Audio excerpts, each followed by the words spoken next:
त्रयोदश अध्याय। राजा सूरत और वैश्य को देवी का वरदान। जो उदय होते हुए बाल सूर्य के समान शरीर की कांति वाली है, जो 4 हाथों में पाश, अंकुश, वर और अभय की मुद्रा धारण किए हुए हैं, ऐसी 3 नेत्र वाली शिवा देवी का मैं भजन करती हूँ। ऋषि बोले, राजा सूरत, मैंने तुमसे ये उत्तम देवी का महात्म्य कहा। जो देवी इस संसार को पालन करती है, उनका ऐसा ही प्रभाव है। वही विष्णु भगवान की माया विद्या देती है। वही मुझको इस समाधि वैश्य और हम लोगों को समान विवेकी वेद शास्त्र के जानने वाले मनुष्य को मोहित करे हुए है और आगे होने वाले को भी मोह लेगी। हे महाराज, तुम उस भगवती परमेश्वरी की शरण में जाइए। उसकी आराधना करने से वह भगवती मनुष्य को भोग, स्वर्ग और मोक्ष देती है।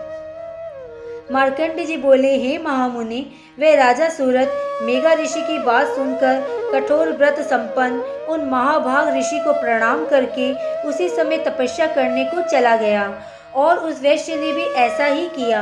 वे राजा सूरत और समाधि वैश्य दोनों नदी के किनारे स्थित होकर भगवती दर्शन के लिए देवी सुव्रत का जप करने लगे।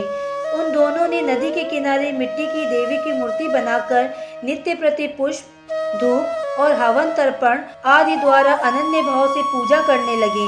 उन दोनों ने नियमित उपवास व निराहार तद्गत चित्त और समाहित होकर फिर राजा सूरत और समाधि वैश्य ने अपने शरीर के रक्त और मांस की बलि देकर 3 वर्ष तक मन और इंद्रियों को वश में रखकर तपस्या की।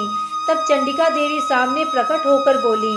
जगदात्री देवी बोली, हे राजन सूरत और हे कुल नंदन वैश्य, तुम दोनों जो वरदान चाहते हो वह सब मुझसे प्राप्त करो।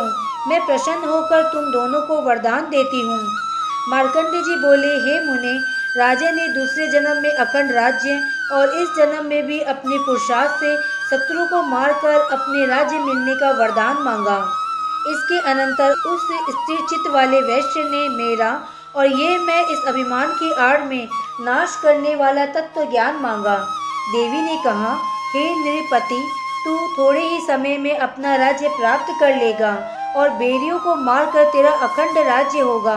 इसके पश्चात मृत्यु होने पर फिर सूर्य वंश में जन्म लेकर पृथ्वी पर सर्वाणी मनु नाम से विख्यात होगा। और हे श्रेष्ठ वैश्य, तूने जो मुझसे वांछित फल मांगा है, सो ये वर मैं तुझको देती हूँ। इससे तुझे ज्ञान की सिद्धि होगी। मार्कंडेय जी बोले, देवी ने उन दोनों को इस प्रकार इच्छित वर देने के बाद सूरत और समाधि दोनों ने उस देवी की स्तुति की और उसी समय देवी प्रसन्नता पूर्वक वहां से अंतर्ध्यान हो गई। हे कौष्टिके, इस प्रकार राजा सूरत देवी से वरदान प्राप्त करके सूर्य देवी से सर्वणों में उत्पन्न होकर सर्वाणी नाम का मनु होगा। इस प्रकार श्री मार्कंडेय पुराण सार्वणिक मनवंतर कथा के अंतर्गत देवी महात्म्य में सूरत और वैश्य वरदान नामक 13वां अध्याय पूरा हुआ। इति श्री दुर्गा सप्तशती समाप्त। जय माता दी।